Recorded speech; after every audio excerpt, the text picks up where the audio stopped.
Salalah പോയാൽ നിർബന്ധമായും പോയിരിക്കേണ്ട സ്ഥലത്തേക്കായിരുന്നു സഹൽനോത്ത് വാലിയിൽ നിന്ന് ഞങ്ങൾ പോയത്. സൺഡേ ആയതിനാൽ സ്വദേശികളെയും വിദേശികളെയും കൊണ്ട് നിറഞ്ഞിരിക്കുന്നു. നല്ല തെളിമയുള്ള വെള്ളം കണ്ടാൽ തന്നെ ഇവിടെ ഇറങ്ങി കുളിക്കാൻ തോന്നുമെങ്കിലും നീന്തൽ നിയന്ത്രിച്ചിട്ടുണ്ടായിരുന്നു. നിരവധി മീനുകളുണ്ട് ഇവിടെ. കുറച്ച് സ്റ്റെപ്പുകൾ കയറിക്കഴിഞ്ഞാൽ വ്യത്യസ്തമായ ഗുഹാമുഖങ്ങൾ ഇവിടെ നിന്ന് കാണാൻ സാധിക്കും.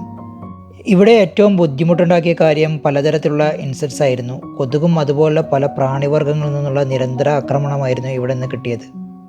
എത്ര ബുദ്ധിമുട്ടുണ്ടാക്കിയാലും ഇവിടുത്തെ കാഴ്ചകൾ അതിമനോഹരമാണ്. എത്ര സമയം വേണമെങ്കിലും നമ്മൾ ഇവിടുത്തെ കാഴ്ചകൾ കണ്ട് ഇരുന്നു പോകും.